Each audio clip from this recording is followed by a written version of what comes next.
mi najaribu kulenga, because guys, mnajua how embarrassing it is when someone hits on you and you're with your parent. Gosh.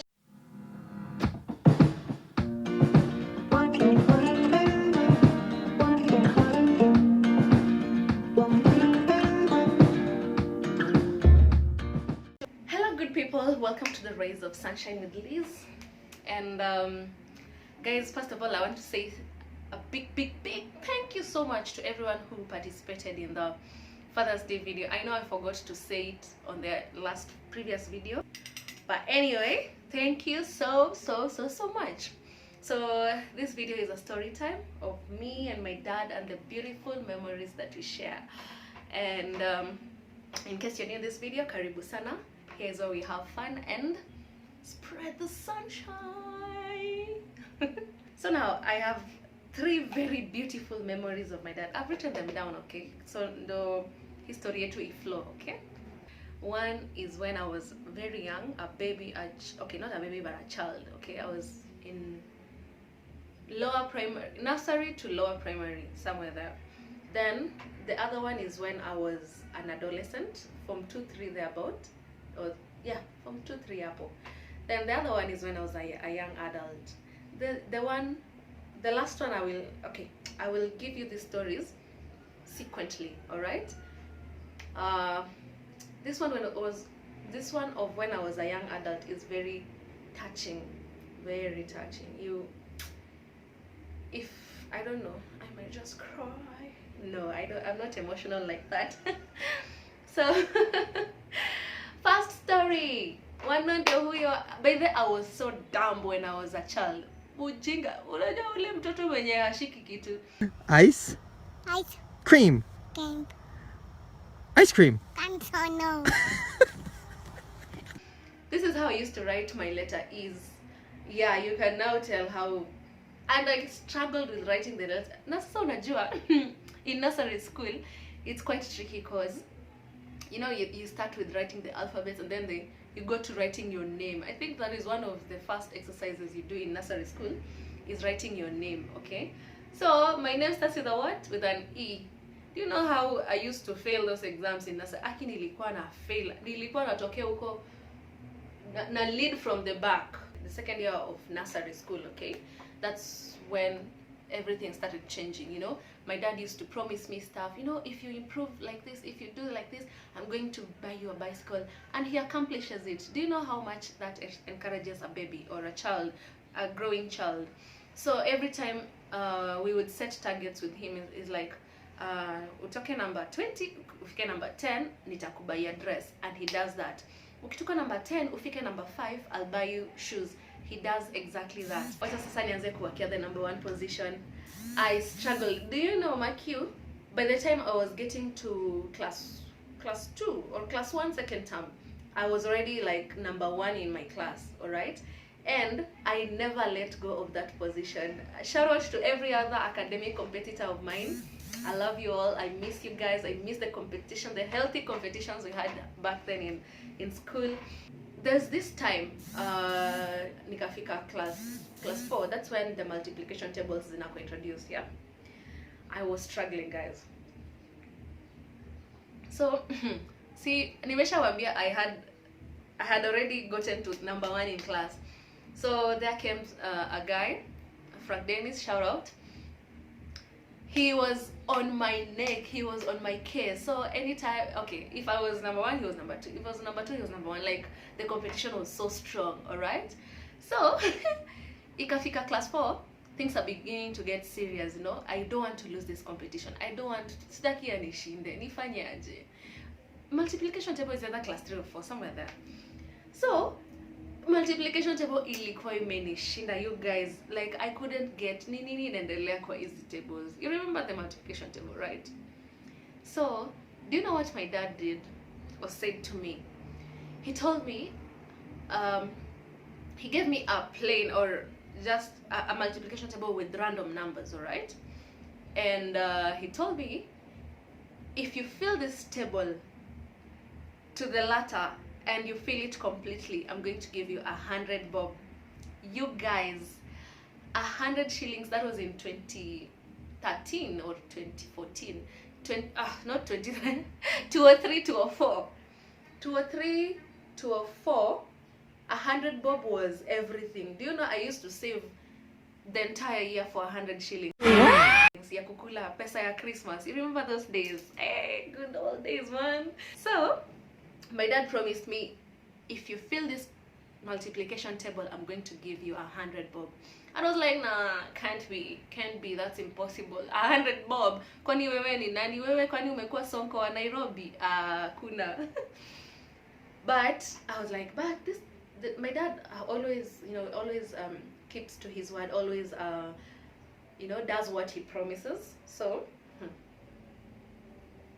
let me just try and see this magic that is going to happen.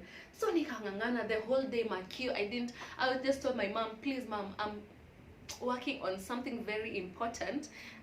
The chores, I'll do them later, just let me concentrate. So I focused my mind on the multiplication table. I have never worked that hard academically, that is, ever. By the way, ever. Like, that was the most I gave to my academic that particular day. If I remember it to date, you can tell how much important it was, okay? Because ilikuwa imenilemea, unaona? Alafu ni kitu yenye you are giving it your all and beyond, because there is money at the end of it. There is a prize to be won.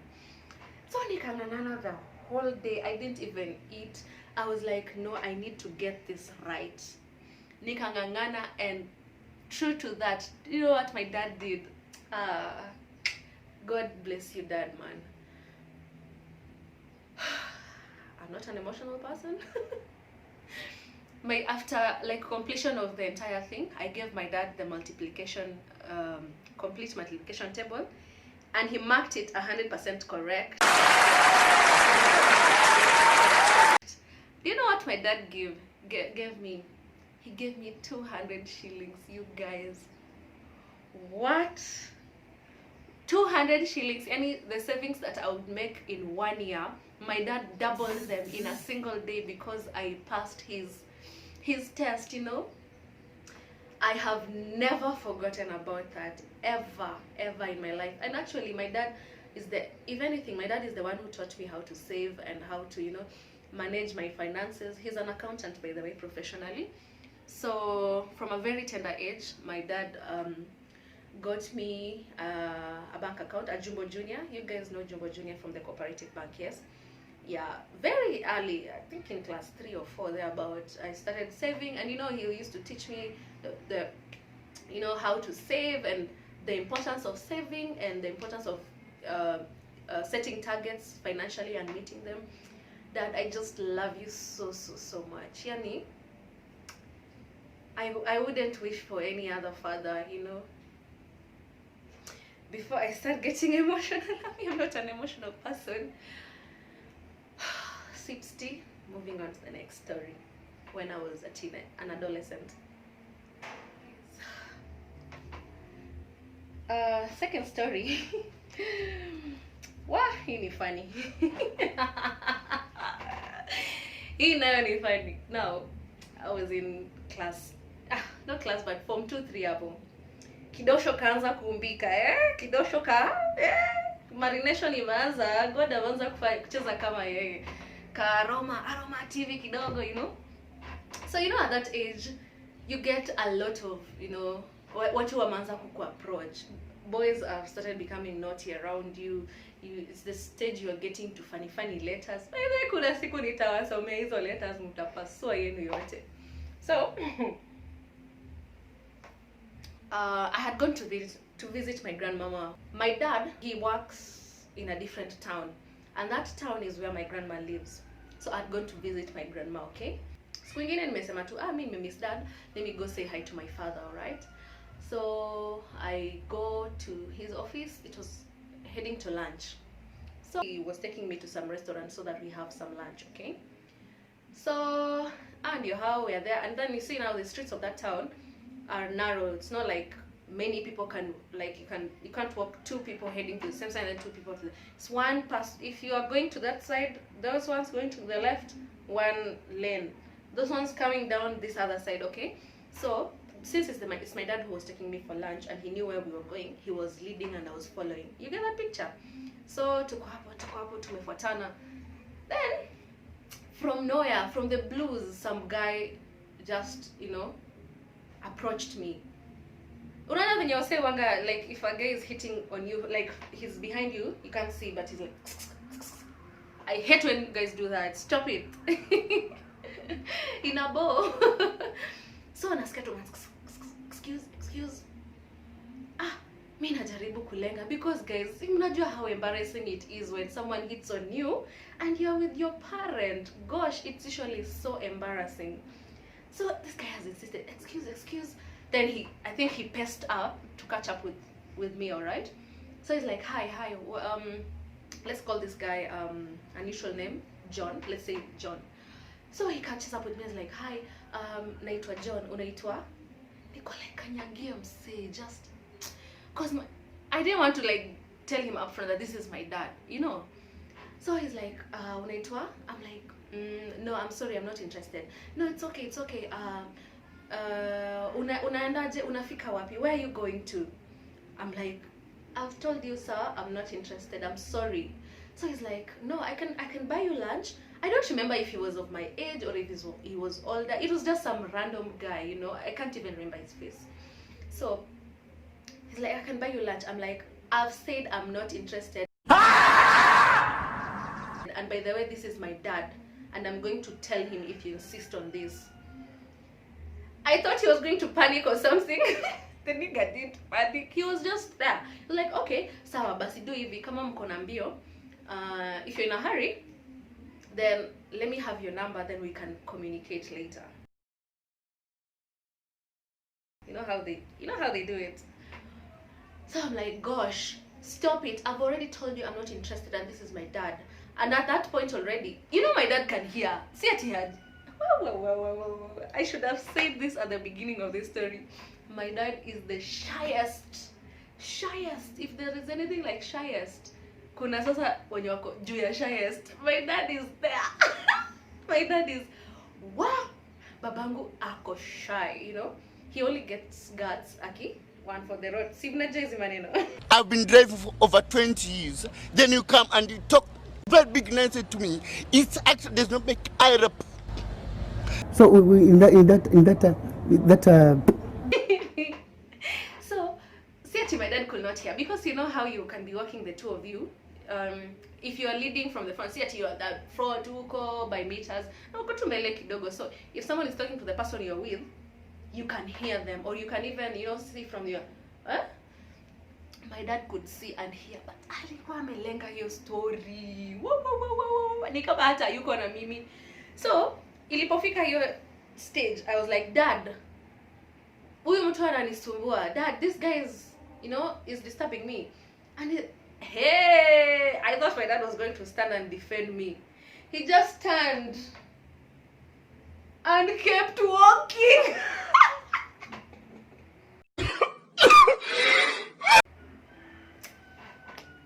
What? Unasikia wana wa Israeli waliambiwa wasirudi Misri. Actually hata sio hiyo. Unaona bibi ya Lutu, Lot's wife. What was she told? Don't turn back, you'll turn into a pillar of salt. My dad is like, I don't want to turn into a pillar of salt. Mbele kama injili. My dad alini embarrassed. Wow. Okay, not embarrassed really, but it wasn't embarrassing because me already nilikuwa nishajua, hata nilikuwa tunamjaribu, you know. Sijui hata angefanya nini jamani baba yangu. Yani the way he focused on his business. Hey, God give me the strength to mind my own business like my dad that day, you know. Well, so I don't know. I just gained guts and told this guy off, and I was like, where? Hebu nikome. I don't know how I dismissed him, but finally I did. And then so I think I stood to like put him off. So see, now I have to, you know, rush and catch up with my dad because alienda. Naambia kama niliwaambia babangu aliendelea kuenda like children of Israel. No looking back. He didn't even, you know, like, you know, start walking slowly as he waits for me. So sasa nikarash catch up. I caught up with him. I was like, Dad, why? You should have, you know, stood up for me against that guy. It was like I was talking Greek. My dad alibrush your story. Ni ataki hata ajui hata angeniambia nini, you know. Oh. Wow, but man, my dad he's just special and cool and and all about it. So yeah, that was my story time of me and my dad when I was a teenager or when I was an adolescent. So lastly, and the biggest highlight that I have of my dad, all right, this is the story.